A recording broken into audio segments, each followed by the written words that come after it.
한덕수 권한대행이 대선에 출마하는 모양입니다. 한 대행의 사퇴 시점이 언론에 흘러나오고 비서실장이 사직서를 냈다고 합니다. 경기장 관리자가 뛰어나와서 페널티킥을 하겠다고 나선 격입니다마는 차라리 잘 되었습니다.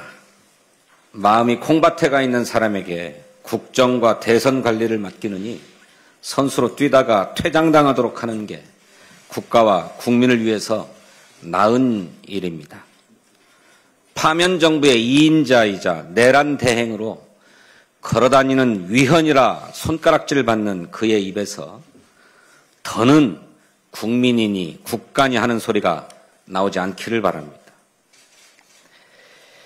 이낙연 전 국무총리도 출마를 준비한다고 합니다.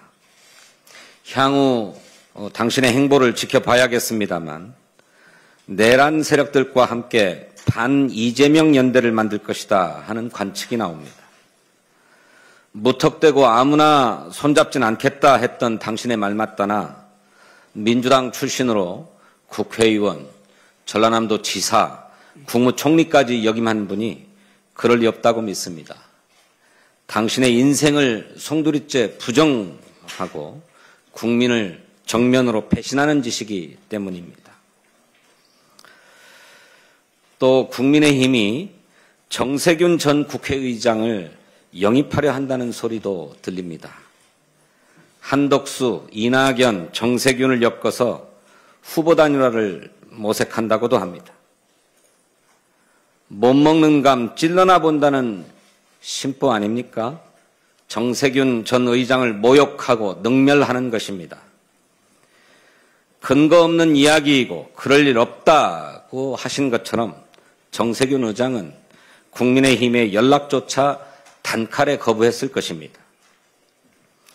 내란 종식과 헌정 수호는 이번 대통령 선거의 시대 정신입니다.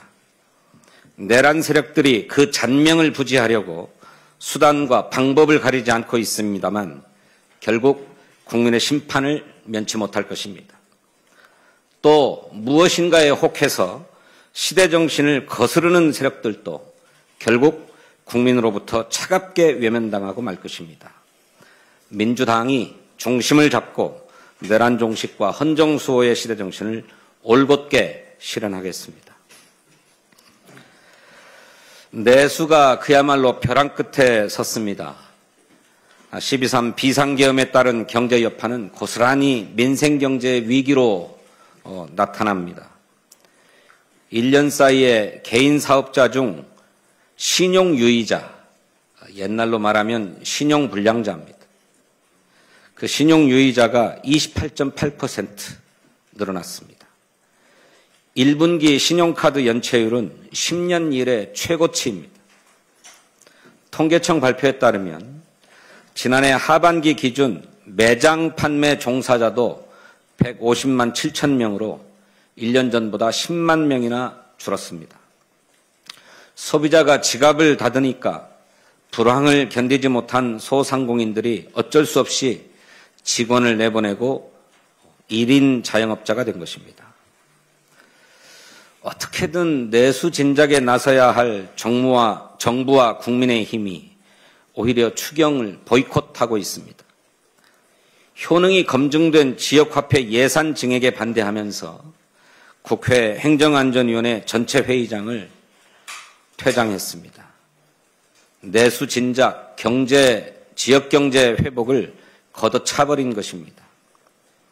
결국 민주당이 남아서 정부의 추경안 대비 1조 1,580억 원을 늘린 수정안을 의결해야 했습니다. 온누리 상품권은 되고 지역사랑 상품권은 안 된다는 국민의힘의 논리를 정말이지 이해할 수가 없습니다. 온누리 상품권은 지역사랑 상품권에 비해서 사용처가 한정되어서 효과가 반감되는 것 아닙니까? 정부의 입장도 종잡을 수가 없습니다. 지난 25일 최상목 부총리는 추경 논의에 유연하게 임하겠다. 상황이 절박하니 조속한 심의를 부탁한다고 했습니다.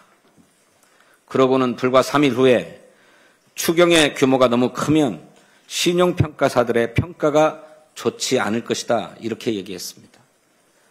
민생경제를 위기로 내몰고 정말 절박한 상황이라고 하더니 오락가락 말장난을 하는 것입니까? 국민의힘과 정부 모두 신속한 추경을 위해 책임있는 자세로 나서 주시기를 바랍니다. 국회 예산결산특별위원회에서 민생예산 증액을 합의 처리합시다. 벼랑 끝에 내몰린 자영업, 소상공인의 절박함을 부디 외면하지 말기를 촉구합니다.